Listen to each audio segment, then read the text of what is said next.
تیرے لیے حرام، میرے لیے حلال۔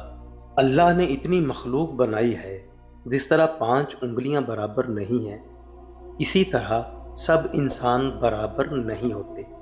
خاصاں دی گل آما اگے، نہیں مناسب کرنی۔ مٹھی کھیر پکا محمد، کتیاں اگے ترنی۔ رسول اللہ صلی اللہ علیہ وآلہ وسلم کا ایک واقعہ ہے کہ رسول پاک صلی اللہ علیہ وآلہ وسلم اپنے صحابہ کرام کے ساتھ معرفت کی باتیں کر رہے تھے، اور جب ایک اور صحابی آئے تو آپ صلی اللہ علیہ وآلہ وسلم نے ٹاپک چینج کر دیا۔ جب وہ صحابی چلے گئے، پھر وہی معرفت کی باتیں شروع کر دی۔ کچھ صحابہ کرام نے عرض کیا کہ جب وہ صحابی آئے تو آپ نے وہ باتیں کیوں بند کر دی؟ جب وہ چلے گئے پھر آپ نے معرفت کی باتیں شروع کر دی۔ سرکار مدینہ علیہ الصلوۃ والسلام نے فرمایا، جب بچے کے منہ میں ہڈی ڈالیں گے تو اس کا ناپختہ جبڑا ڈیمیج ہوگا۔ اس لیے شاید وہ صحابی جو تھوڑی دیر کے لیے آئے تھے ان باتوں کو ہضم نہ کر پاتے، اس لیے اللہ تعالیٰ نے منع کر دیا یہ باتیں نہ کریں۔ اس کے علاوہ موسیقی کے بارے میں اکثر بزرگوں نے کہا ہے کہ جب میں موسیقی سنتا ہوں، قوالی سنتا ہوں، تو میرا تعلق اللہ سے جڑ جاتا ہے، اور جو نفس پرست ہیں وہ موسیقی سنے گا تو اس کا تعلق شیطان سے جڑ جائے گا۔ اسی لیے بہت سے بزرگوں سے لوگوں نے جب موسیقی بارے پوچھا کہ حلال ہے یا حرام، تو انہوں نے کہا میرے لیے حلال ہے، تیرے لیے حرام ہے۔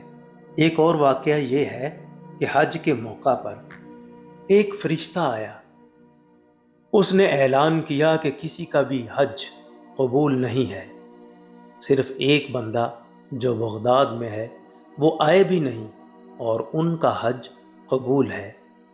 اس مجمع میں ایک آدمی اس کو جانتا تھا۔ اگلے دن فرشتہ واپس آیا اور آ کر مجمع کو خوشخبری سنائی کہ جو بندہ حج پر نہیں آیا اس کے صدقے سب کا حج قبول ہو گیا ہے۔ اگر وہ ایک خاص نیک عمل نہ کرتا تو کسی کا بھی حج قبول نہیں ہوتا۔ وہ بندے جو مجمع میں اس بندے کو جانتے تھے، انہوں نے واپس آ کر اس بندے سے پوچھا کہ تم نے ایسا کون سا نیک عمل کیا اور تمہارا حج قبول ہو گیا، حالانکہ تم حج پر نہیں آئے؟ اس بندے نے جواب دیا کہ اس نے کئی سال تک محنت کی اور پیسے جمع کیے۔ اسی سلسلے کا ایک اور واقعہ ہے کہ ایک جادوگرنی حج کرنے گئی، اس کو خانہ کعبہ نظر ہی نہیں آیا۔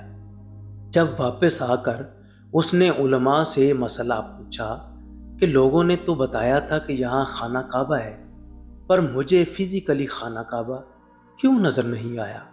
اس کو بتایا گیا تمہارے پیسے کالے جادو سے کمائے گئے حرام کے تھے، تم توبہ کرو اور حلال کے پیسے کماؤ، پھر تم حج عمرے پر جا سکتی ہو، پھر تمہیں خانہ کعبہ کی زیارت ہوگی۔ خانہ کعبہ اتنا سستا نہیں ہے کہ وہ جادوگروں کو اپنا دیدار کروائے۔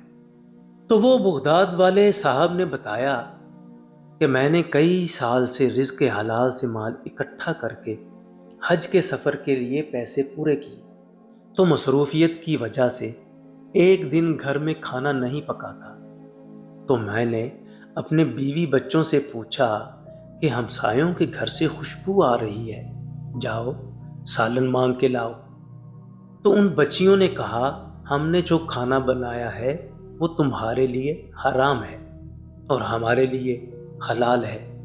جب ان سے وضاحت مانگی گئی تو انہوں نے کہا ہم سید زادیاں ہیں، ہمارا باپ مر چکا ہے، بھائی اللہ تعالیٰ نے دیا نہیں، ہم 4-5 جوان بہنیں ہیں اور ماں ہماری بیوہ ہے، ہمارے گھر میں راشن کب کا ختم ہو چکا تھا۔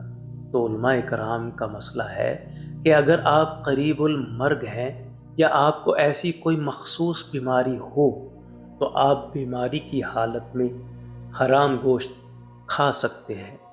تو ہم لوگ رات کو جنگل میں گئے، ایک مردار جانور جو تازہ تازہ مرا ہوا تھا ہم نے اس کا گوشت کاٹا، اس کا گوشت ہم گھر میں پکا رہے ہیں اپنی جان کو زندہ رکھنے کے لیے۔ یہ گوشت ہمارے لیے حلال ہے اور تمہارے لیے حرام ہے۔